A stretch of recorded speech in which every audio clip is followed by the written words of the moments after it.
अब तो इंद्र फिर जाकर के कमल लाल में जाकर के छुप गया और अब ब्रह्म हत्या बार बार किसी को दे भी नहीं सकते हैं। देवताओं ने योजना बनाई, भाई अब स्वर्ग की गति सुनी पड़ गई। ऐसा कोई व्यक्ति हो जिसने 100 यज्ञ पूरा किया हो, अब उसको स्वर्ग का सिंहासन देना चाहिए। और ऐसा एक व्यक्ति है नहुष। नहुष को राजगद्दी दे दी, स्वर्ग का राजा बना दिया। और जैसे स्वर्ग का राजा बनाया, नहुष ने कहा, इंद्र की जो पत्नी है शची, शची से कहा, देवी अब इंद्र तो लौट करके आने वाला नहीं है, तुम मेरे साथ विवाह कर लो। शची रोती रोती बृहस्पति जी के पास गई, हे गुरुदेव मेरा पतिव्रत धर्म नष्ट हो रहा है, बचाइए बचाइए, मेरी रक्षा करिए। बृहस्पति जी ने कहा, ठीक है, नहुष से कहे ना जब तो विवाह करने के लिए आएगा तेरी पालकी उठाने वाले सप्तऋषि होने चाहिए। उपाय बता दिया। और जैसे ही नहुष को पता चला, भाई ऐसा ऐसा एक पत्र भेजा है, भाई तेरी पालकी उठाने वाले जो हैं सप्तऋषि होने चाहिए।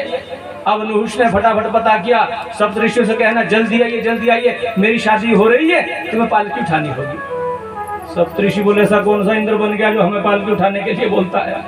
सब देवता भी डरते हैं सप्तऋषियों से। और जैसे ही सप्तऋषि आए और जब नहुष दूल्हा बन करके जा रहा है, पालकी में बैठ करके जा रहा है, ध्यान देना शादी की जल्दी सबको रहती है। और बंधु ऐसा लड्डू है जिसने खाया वो भी पछताया और जिसने नहीं खाया वो भी पछताया। बोले सच्चिदानंद भगवान की। नहुष दूल्हा बन करके पालकी में बैठा है, सप्तऋषि बड़े प्रेम से चल रहे हैं भगवान का भजन करते हुए। और जैसे ही नहुष पालकी में बैठ करके, इसको तो शादी की जल्दी है, इसलिए सप्तऋषियों से कहता है, सर्प सर्प सर्प जल्दी करिए जल्दी करिए जल्दी करिए। एक बार बोला, 2 बार बोला, 3 बार बोला। अब जैसे बार बार कहा सर्प सर्प सर्प, सर्प का मतलब होता है जल्दी जल्दी जल्दी जल्दी। सप्तऋषि ने शाप दिया, क्या सर्प सर्प करता है, शाप देते हैं सर्प बन जा और नीचे उतर जा। नहुष सर्प बन गया, नीचे उतरा। मेरा उद्धार कैसे होगा? द्वापर में पांडवों के साथ तेरा संवाद होगा, भगवान कृष्ण की कृपा से तेरा उद्धार हो जाएगा। बोलिए सच्चिदानंद भगवान की जय हो। फिर आचार्य का हवन इत्यादि करके फिर इंद्र की ब्रह्म हत्या नष्ट की, पुनः इंद्र को राजगद्दी मिली। यहाँ पर शौनकादिश ने प्रश्न किया, महाराज वृत्रासुर असुर था, ये फिर भी भगवान का अनन्य भक्त बना। सूत जी कहते हैं, ऋषियों एक गर्भ से 2 बच्चे जन्म लेते हैं पर मनस्थिति अलग अलग होती है। कोई तीव्र बुद्धि वाले होते हैं, कोई बहुत तेज बुद्धि वाले होते हैं, कोई मंद बुद्धि वाले होते हैं। एक ही गर्भ से, एक ही माता पिता के अंश से बच्चे जन्म लेते हैं, पर फिर भी उनकी जो बुद्धि होती है अलग अलग होती है। क्यों? क्योंकि इसके साथ साथ हमारा प्रारब्ध भी होता है। ये जो वृत्रासुर हैं, पूर्व जन्म में चित्रकेतु का, एक गंधर्वों का राजा था चित्रकेतु, और इस चित्रकेतु की 10,000 पत्नियां थी, 10,000 रानियां थी, पर संतान किसी के भी हुई। और इसी चित्रकेतु की आयु बहुत होने को आई। एक दिन इसके घर में अंगिरा जी पधारे और अंगिरा जी का बड़ा सम्मान किया, बड़ा स्वागत किया। और अंगिरा जी का स्वागत करते हुए कहा, प्रसन्न किया। और जैसे ही अंगिरा जी जैसे प्रसन्न हुए, अंगिरा जी से कहा, हे गुरुदेव यदि कुछ देना चाहते हो ना, इतना वरदान दीजिए, मेरे घर में कोई संतान नहीं है, मेरे घर में कोई पुत्र पैदा हो जाए। अंगिरा ने कहा, हे चित्रकेतु तेरे घर में एक ऐसा पुत्र पैदा होगा जो तुझे प्रसन्नता भी देगा और तुझे दुख भी देगा। समय आया, चित्रकेतु क्या है, एक बेटा पैदा हुआ।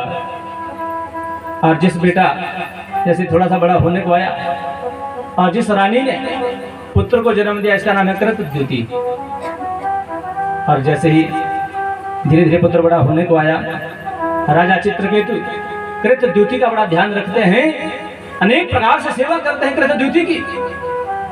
और दूसरी जो सौतने हैं ना, दूसरी जो बहनें हैं, बड़ी जलती है, बड़ी ईर्ष्या करती है। और स्थिति यहाँ तक हो गई, एक दिन कृतद्युति तो गई थी कहीं मंदिर में पूजा करने के लिए, और पीछे जो सौतने थी, जो ईर्ष्या करती थी, द्वेष करती थी, इन्होंने क्या किया, पलना में जो बालक सोया था, पलना में जो बालक जो पड़ा था, सोए सोए बच्चे को पलने में ही मार दिया।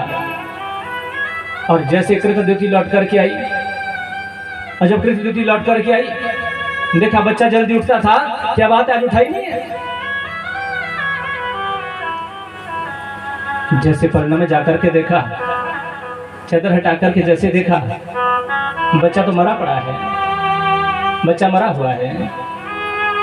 कृतद्युति जोर जोर से विलाप कर रही है, हाय हाय करके रुदन कर रही है। राजा को पता चला, राजा भी उन्मुक्त कंठ से रुदन कर रहा है, विलाप कर रहा है। और राजा रुदन करते करते पृथ्वी पर गिर करके मूर्छित पड़ जाता है। इधर अंगिरा को ध्यान आया, अरे मैंने किसी को पुत्र प्राप्ति का वरदान दिया है, जरा जाकर के देखूं तो सही क्या उसके घर में पुत्र हुआ है नहीं हुआ। मार्ग में नारद जी का दर्शन हुआ। नारद जी ने कहा, अंगिरा क्या बात भैया, कहाँ जा रहे हो?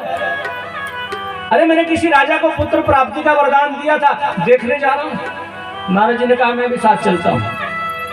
और जैसे ही नारद जी और अंगिरा जी जैसे ही आए, अरे चित्रकेतु के यहाँ तो हाहाकार मच रहा है। बड़ी मुश्किल से तो पुत्र हुआ था और आज पुत्र मर गया। हाहाकार चल रहा है, रुदन चल रहा है। राजा चित्रकेतु जैसे अंगिरा जी पधारे, एक बात ध्यान रखना, घर में कैसी भी परिस्थिति क्यों ना हो, घर में चाहे स्थिति सुख की हो या दुख की क्यों ना हो, घर में कैसी भी परिस्थिति क्यों ना हो, कोई संत महात्मा कोई आ जाए, जरूर स्वागत कर लेना, सम्मान कर लेना। और जैसे अंगिरा जी पधारे, राजा चित्रकेतु ने अपना दुख भूल करके अंगिरा जी का बड़े प्रेम से स्वागत किया और अंगिरा से कहा, गुरुदेव आप कौन है, मैं जानना चाहता हूँ। अंगिरा ने कहा, तुमने मुझे पहचाना नहीं? अरे मैं वही अंगिरा हूँ जिसने तुम्हें पुत्र प्राप्ति का वरदान दिया था। चित्रकेतु ने इतना सुनना था, चरणों में प्रणाम करते हुए कहा, गुरुदेव पुत्र तो हुआ था पर आज मुझे छोड़ करके पुत्र चला गया। हाहाकार मच रहा है, रुदन कर रहे हैं। नारद ने कहा, हे चित्रकेतु, मैं इसी पुत्र को जीवित कर दूं तो? प्रेम से बोलो जय श्री कृष्ण। मानो जैसे प्राण लौट करके आ रहे हो शरीर में। राजा चित्रकेतु के यहाँ जो पुत्र मरा है, नारद जी कहते हैं, चित्रकेतु इसको जीवित कर दूं? एकदम आनंद की अनुभूति हो रही है। नारद जी ने हल्का सा जल लिया हाथ में और जल को जैसे अभिमंत्रित किया और उस पुत्र पर जैसे छिड़का, पुत्र एकदम जिंदा हो गया। बोले सच्चिदानंद भगवान की जय हो। राजा चित्रकेतु और कृतद्युति दौड़े दौड़े जा रहे हैं इस बालक को अपने गोद में भरने के लिए, जिसके लिए रो रहे हैं, जिसके लिए बिलख रहे हैं, चिल्ला रहे हैं। इस पुत्र ने जैसे आते हुए देखा, पुत्र दौड़ा दौड़ा बहुत दूर चला गया। नारद जी ने कहा, अरे तेरे माता पिता हैं, तेरे लिए रुदन कर रहे हैं, विलाप कर रहे हैं। पुत्र ने कहा, हे नारद जी, तुमने बिल्कुल बात सत्य कही है, ये मेरे माता पिता होंगे, पर मैं ये नहीं जानता हूँ कौन से जन्म के होंगे। न जाने मेरे कितने जन्म हो गए, कितनी बार ये मेरे माता पिता बन गए, कितनी बार मैं इनका पिता बन चुका हूँ, मुझे बोध नहीं है। आपने सत्य कहा, ये मेरे माता पिता होंगे, पर मालूम नहीं है कौन से जन्म के होंगे। बोले सच्चिदानंद भगवान की जय हो। पुत्र का मोह खत्म हो गया और चित्रकेतु को आज होश आया, वास्तव में पुत्र, बेटा, बेटी, नाती, पोता ये सब वहम है। वास्तव में संसार में यदि कोई अपना है तो भगवान का भजन ही, भगवान का चिंतन, भगवान का सत्संग ही अपना है। बोले सच्चिदानंद भगवान की जय हो। और चित्रकेतु को नारद जी ने और अंगिरा जी ने संकर्षण की उपासना बताई और यही चित्रकेतु संकर्षण की उपासना करके भगवान के धाम को चला गया। और एक दिन कहीं आसमान में कहीं विचरण कर रहा था, कैलाश धाम के ऊपर से इधर भगवान शंकर कामदेव की परीक्षा ले रहे थे और कामदेव कि परीक्षा लेने के लिए माँ पार्वती को अपनी गोद में बिठा रखा है। चित्रकेतु देख रहा था। चित्रकेतु ने कहा, भगवान शंकर जो बड़े सन्यासी बनते हो, बड़े त्यागी बनते, बड़े वैरागी बनते हो, सब देवताओं के सामने पार्वती को गोद में लेकर के बिठा रखा है, जरा भी लज्जा नहीं, जरा भी शर्म नहीं है। ऐसे ही देखा तो माँ पार्वती ने शाप देते हुए कहा, चित्रकेतु अब तो स्वर्ग में रहने योग्य नहीं है, असुर बन जा। और यही चित्रकेतु जो है वृत्रासुर बन गया था। बोलिए सच्चिदानंद भगवान की जय हो, कृष्ण कन्हैया लाल की जय हो। तेरा दर्श पाने को जी चाहता है, तेरा दर्श पा